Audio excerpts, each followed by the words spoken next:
is Lisa Ryan. Welcome to Real Parkinson's. In this discussion, you will hear from real people who will talk about real life and living with Parkinson's. When I first started training one client with Parkinson's disease, I did some research so I could better understand my role as his trainer. That led to another referral and more learning about Parkinson's disease. All right, about me. I've worked as a personal trainer over the last 20 years, but for the past 10 years, I've really specialized in movement, mobility, and motivation, including Parkinson's fitness. Now, the men you are about to meet were all my clients. Most of them still are. It's time to meet them, so won't you please help me welcome my fantastic clients and my dear friends.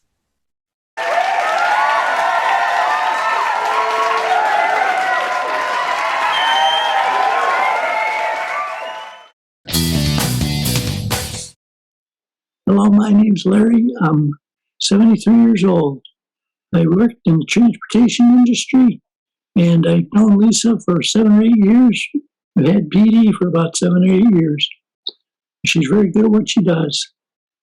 I got my money, and I can't let go. I'm killing every second till it saves my soul. I've been through the desert on a horse with no name. It felt good to be out of the rain.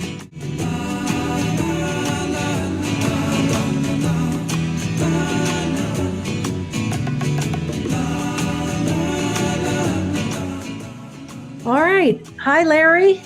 Well, Lisa, great day live. That's good to hear. All right. You ready for some of your questions? Let's go. Okay. First question that I have for you is one that I did ask Bob. I want to know, when did you learn that you had Parkinson's disease and what was your first symptom?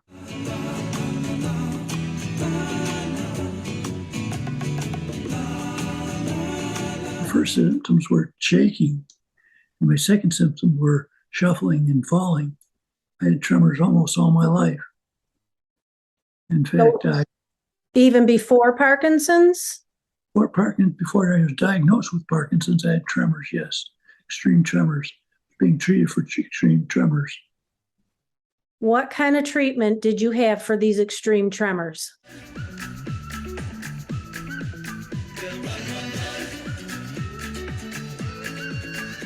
Well, I had different pills coming in, and they didn't work, so we changed doctors. I went to Mayo Clinic and had a extreme documentation on what happened with me, and they did a lot of tests, did MRIs on me and everything else, and they found that I had Parkinson's instead.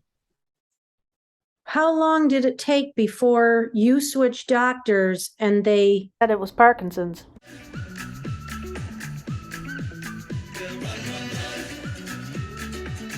About 2 years. So 2 years you think you lived with Parkinson's, not knowing you had it? Right.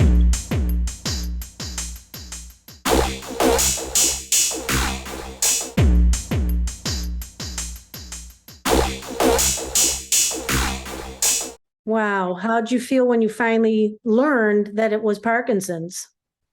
Well, I was hoping that we'd find a cure, but we haven't yet, so we keep on working on things. Okay, so Larry, tell me a little bit more about why the doctors went down the path they went down. If they, why did they think that it was extreme tremors? Why didn't they just go right to Parkinson's?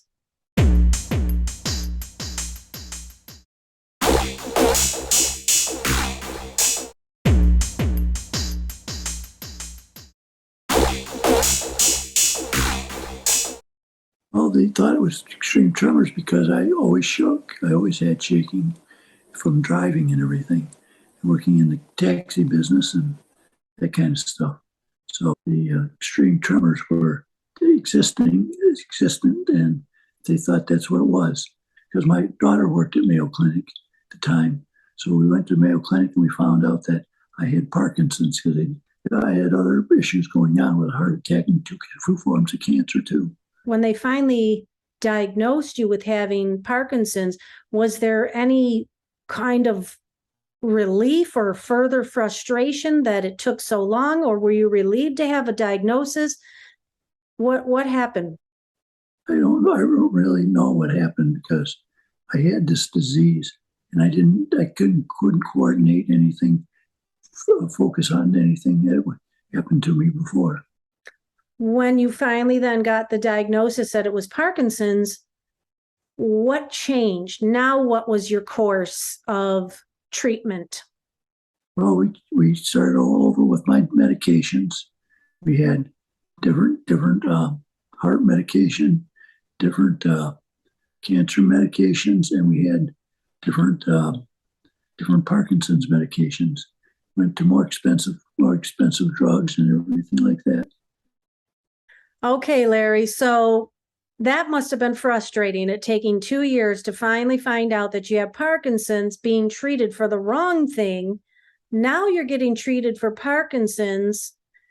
How did that first year go, living with the right medication?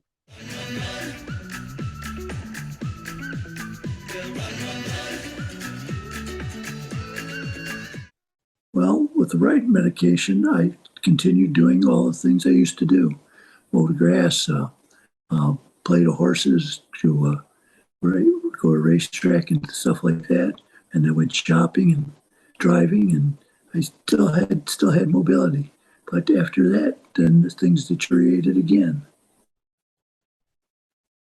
Something I did before I had Parkinson's, I used to work with horses and participate in playing the horses, and that got me more interested and kept me going. And things like working with the horse and understanding how the horses worked and how well they moved and stuff like that helps me get along in life. I had some fantastic horses, mostly some bad ones, but I loved every one of them, and some of them did well and some of them didn't, and that's about it on horse racing.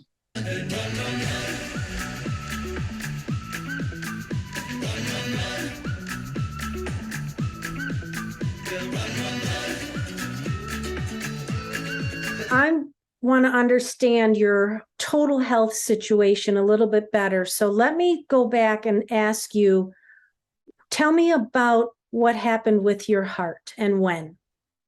Well, I after I sold my business, I had a major heart attack and stress, I guess, and from extreme tremors. But everything was complicated. Then after my heart attack, I had 2 forms of cancer. And after I had 2 forms of cancer, then I had extreme tremors again. And that's where they started diagnosing me for extreme tremors. I had so many complications with my medications that from the heart and the cancer stuff, the cancer treatments, I would fall, I would hit my head and stuff like that. They thought my falling was due to my heart attack, but it wasn't that. That my eyes were bothering me too also. So I went through multiple combinations of medicines and stuff like that. So until they finally came up with a Droxidopa, which is extreme blood pressure medicine, and it helps me stand up and sit down and stuff like that. So and work out. So that's good. So Larry, I want to ask you, when was physical activity recommended for your treatment in Parkinson's? Well, after I did a mock-up at Mayo Clinic, they sent me to an exercise program. I get PT. I got someone that worked with my Parkinson's disease in the University of Michigan. And after I get done with their participation program, then they suggested I go to a YMCA or someplace, and that's where I met you. And we started doing exercise programs for my Parkinson's.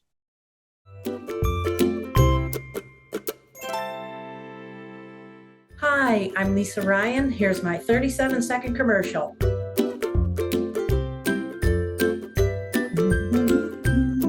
I've been a personal trainer for 20 years, 15 of which have been at the YMCA in Metro Detroit. Now I'm an online full-time trainer. You see, when COVID-19 hit, the gyms were among the last to open, and we didn't know how long it was going to last. While my clients were all sitting around, I said, this can't work. So I made a YouTube channel and I built my website, LisaRyanHealthyFit.com. Well, watching videos just didn't seem to work either. So I decided we needed to do online training. So that's when I started using Zoom or FaceTime or whatever. The men that you see on Real Parkinson's were all my clients in the gym. Now they're online. But I also train other clients who just are looking for general fitness and good health. None of us knew how much we were going to like it, but there are so many benefits of online training. Now, if you would like to have a free consultation with me, all you need to do is send me an email and request one.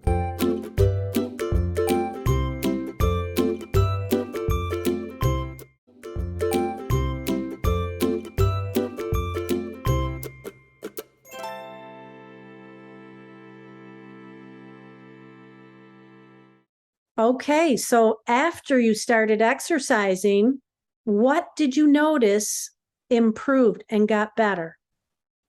Well, I didn't fall as much, and my core was perfect. My core strength was perfect. I could get up off a chair and can fall, and if I fell down, I can get back up, and that's extremely important to a Parkinson person. And what happened? You were in the hospital, I remember. What happened there? They kept me there for a couple of days, and they decided that they'd have to let me go because I could get up, I could do everything because my personal body strength was strong. Larry's full story can be read on the Client Stories page of LisaRyanHealthyFit.com. Because I was so weak, I was immediately classified a fall patient, and I had one of those buzzers on the bed that went off if I moved. The doctor wanted PT to evaluate me because of their concern. On day 2, the physical therapist came to visit me for an evaluation. He was pleasantly surprised with my strength. Because of the core strength I had gained working with Lisa, the therapist took me off the fall risk, and I was able to get out of bed and walk on my own. If it hadn't been for Lisa, I would have been released to a rehab facility. Thank you very much, Lisa. So it was good. And how did that make you feel when they said that? Well, it made me feel good because, I knew I could still work out and stuff like that, and I could still mow the lawn and stuff.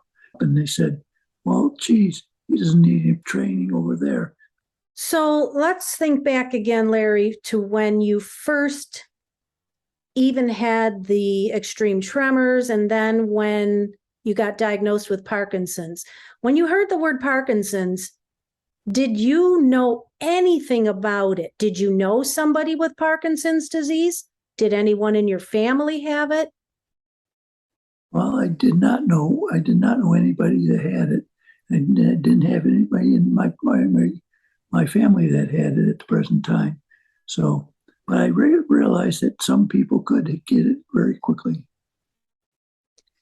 So when you finally learned about it, what was your like initial feeling about, geez, I have Parkinson's? Well, it's the third major disease that I've got to get through. And I'm going to force myself to keep on working on it until I get somebody gets a cure for this damn disease. I got my money and I can't let go. I beat the first two. Now I got to beat this one. I'm killing every second till it saves my soul. Well, you got a good track record going, don't you? I got a good sport team. That's my important. wife and my their sisters and and my 4 children. Okay, so you mentioned your caregivers and your family support, Larry. Tell me what led up to the decision to expand your care team. Well, the one summer that before they got together, I fell off a lot of times, hitting my head and constantly hitting my head. Fell in the house, I fell outside, everywhere, and they finally decided that they needed somebody to help with my wife, and so we found somebody. Okay.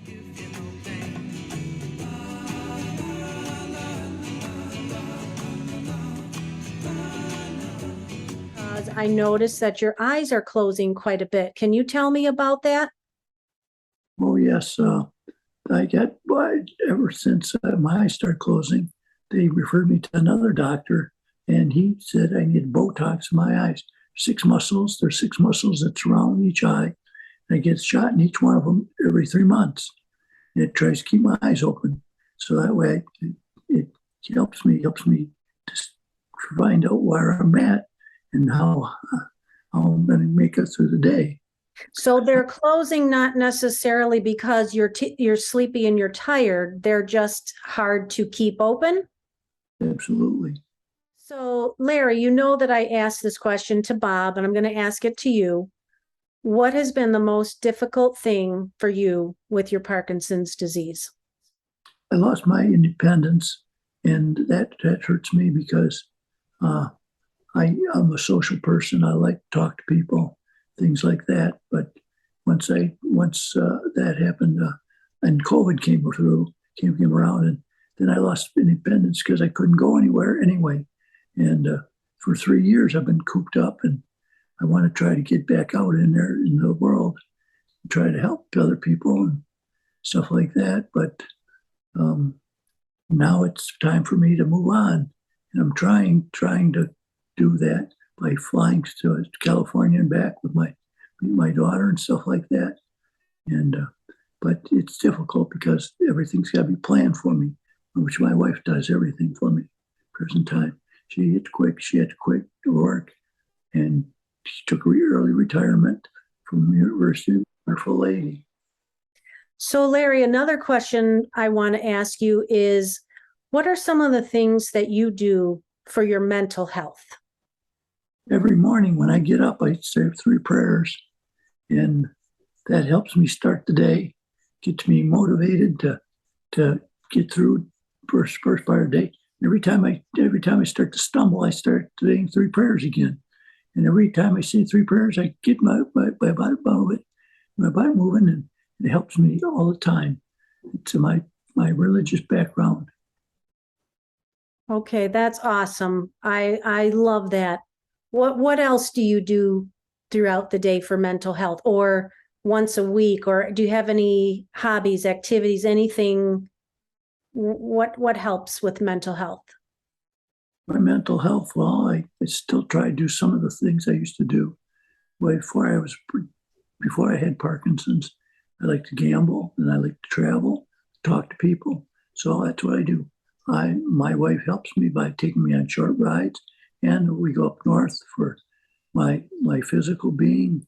I visit my daughter up there, Petoskey, and she takes me to casino every once in a while. And I have an allowance that she's interested in the horses and stuff like that, playing the horses, which I'm pretty decent at, I think. And that's about it.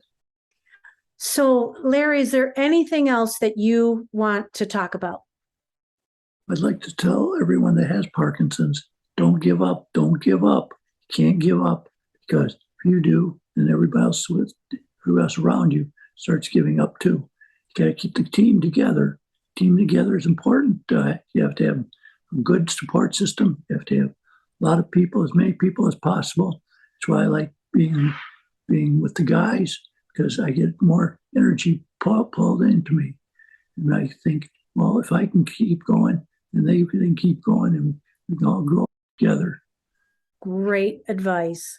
Well, Larry, that's about all the questions that I have for you today. And I just want to finish by also telling you that as long as you and I have worked together, you know, there's times when it's frustrating because you're falling, and I had to get used to that because you fall more than the other guys, as we mentioned a couple times, and I had to get used to that. But now that I'm used to it and I know that it still is the best thing for you to do is to exercise, your attitude is remarkable. How you show up and how you keep trying and how you don't stop and how you keep going. Well, it starts with the beginning of the day. It starts with the beginning of the day. I say 3 prayers, and that starts me off. And that keeps me going until I start exercising, and I think of the exercises that you taught me and everyone else has taught me. And I have to keep doing that. If I don't keep doing that, I will not be not be here for forever. But I want to keep participating with everyone that's available to me. I got my money and I can't let go. I'm killing every second till it saves my soul. Woo, I'll be running.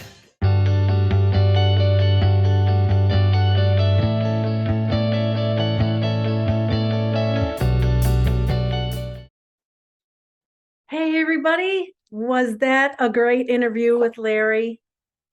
Gosh, these guys are so inspiring to me. It's time for me to unpack the education part of this now for you. I'm going to try to do it as fast as those horses race, so bear with me. I'll try to speak correctly. We've got a lot of new words to learn in this one.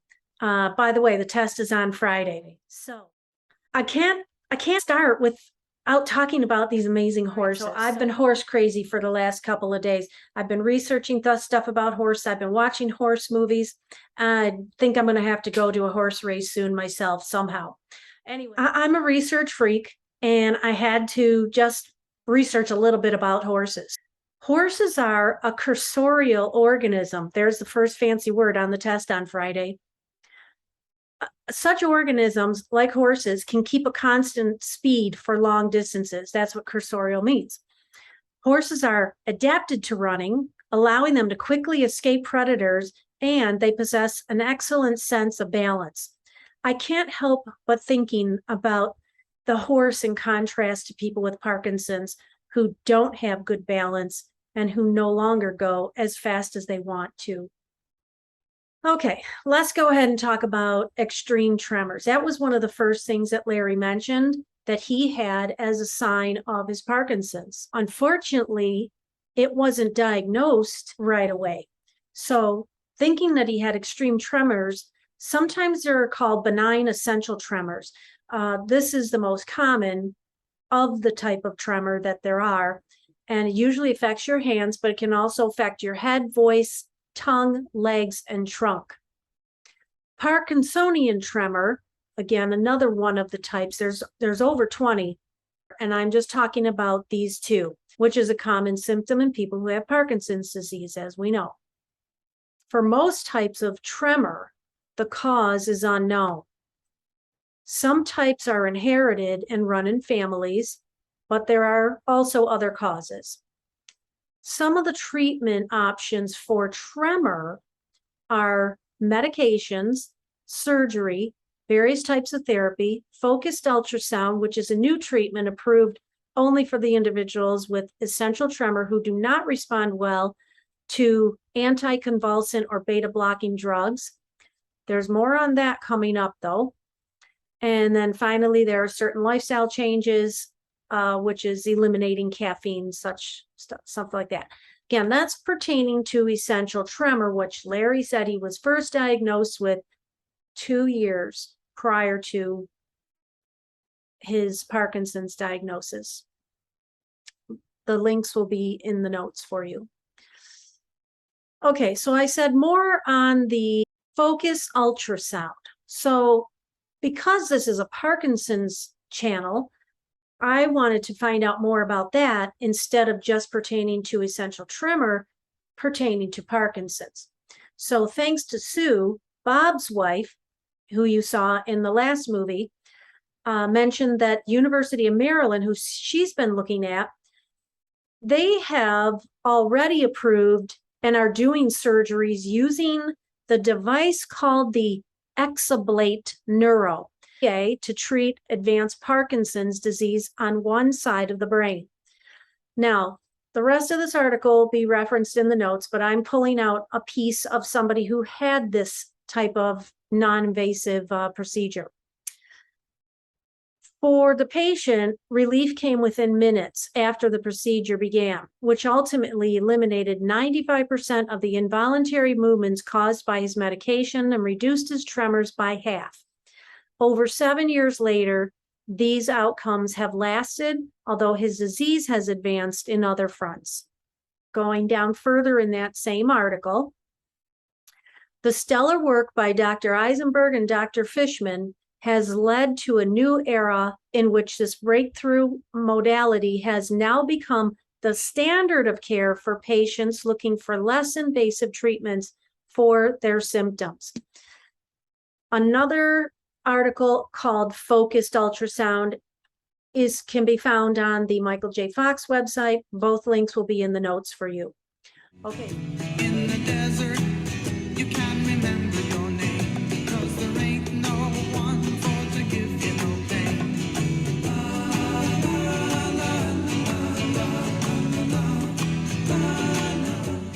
Okay, now we're going to talk about that misdiagnosis that Larry told us happened for 2 years before they got to the Parkinson's diagnosis. We learned that Larry went 2 years on the wrong meds. We also learned that tremor and Parkinson's are misdiagnosed. PKAN was something new to me. PKAN stands for Pantothenate Kinase-Associated Neurodegeneration. That's why they call it PKAN, PKAN. PKAN is different than Parkinson's because iron accumulation is found in the brain appearing as the eye of the tiger. It is similar to Parkinson's disease because both have symptoms that include muscular rigidity, poor balance, dystonia, blepharospasm, that's on the test Friday, and speech problems. The frequency of PKAN cases is estimated to be 1 in a million worldwide, where we know Parkinson's is much more frequent. Because rare disorders like PKAN often go unrecognized, these disorders may be underdiagnosed or misdiagnosed, making it difficult to determine the accuracy of these estimates. Why do I include the misdiagnosis slides? Well, as I stated, they have similar symptoms where PKAN resembles Parkinson's, and the case study mentioned a mixed diagnosis of PKAN. That means Larry's medication did not work for tremor. Parkinson's medication didn't work for PKAN. The bottom line here is get a proper diagnosis, an accurate diagnosis, and get a second opinion. Okay, let's go on to Droxidopa. Droxidopa is this drug, Larry called it, I think, a super drug. Parkinson's patients can experience lightheadedness, dizziness, and feeling close to fainting. We know that. This is called neurogenic orthostatic hypotension, which is a fall in blood pressure, usually from sitting to standing. So Droxidopa is used to treat low blood pressure that causes severe dizziness or lightheaded feeling like you might pass out. There's a warning, though, of course, with any drug. Droxidopa can increase your blood pressure even while you're lying down. So can you see why what a balancing act they had to do with Larry's medication? Phew. Droxidopa from drugs.com, also the link in your notes. Okay, let's see. Larry has not 1, not 2, but 3 major diseases. I really have nothing more to add because he has such a great attitude and he said it all. He told you, don't give up. I think the song I picked helped say it all about Larry. I got my mind made up and I can't let go. He's on it. Okay, Larry is so blessed to have such great family for support. I did want to say that there is a buddy program that I found on the Michael J. Fox website called the Buddy Network in case you don't have a family support system like Larry. What is it about? It says making meaningful connections, engaging in important dialogue, finding Parkinson's disease resources, and building long-lasting relationships. I made a few calls to find out if anyone used it and how it works, but I didn't get any replies yet. Who can join? It says people living with Parkinson's disease, their loved ones, and supporters. What is it? You join the groups with like interests, participate in discussion. You can sign up for events. Information that's asked, questions about yourself, background, education, and interest. I'll have that link for you in the notes. Okay, so Larry's eyes kept closing, and you saw another new word that's going to be on the test on Friday. It's called Blepharospasm. There is no known cure for Blepharospasm, and there is no known cause for it. It is not life-threatening, but it can greatly affect a person's quality of life. It's inconvenient, it's annoying, and it can determine the future of you driving your car. It is a different form of dystonia, a movement disorder in which muscle contractions cause sustained eyelid closure, twitching, or repetitive movements. I've got the link for you in the notes for more about that. You heard that Larry has Botox shots that help the muscles help his eyes stay open. Okay, next we talked about Larry's mental health. I always want to know how, I call them my guys, I always want to know how they're doing with their mental health. So Larry says he prays, he travels, and he plays the horses. All right, speaking of horses again, did anyone notice there was no horse number 13, 14, or beyond for all the questions that I asked Larry? I couldn't find any pictures higher than number 12. Maybe that's all the horses that could fit on the track at one race. I don't know. What do I know? I only know I used to be the one running on the track, and my best time was 6 miles in an hour. These horses are running in just under 2 minutes per mile. That's around 30 miles per hour.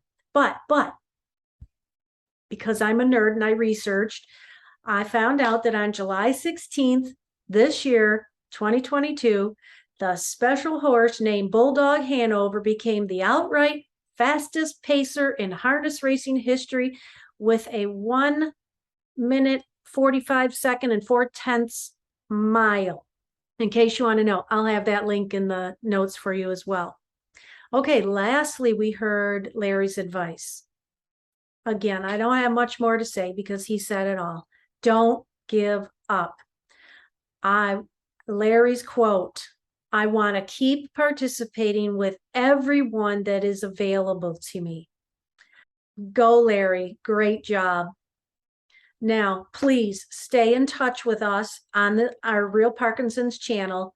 You can either, again, subscribe or just come back and check. There'll be more stories from Larry and the other guys, and Bob, eventually another one. So stay in touch. Thanks for watching. All right. Well, that's going to be a wrap for us. All right. We'll see you in the next session. Thank you. Bye, everyone.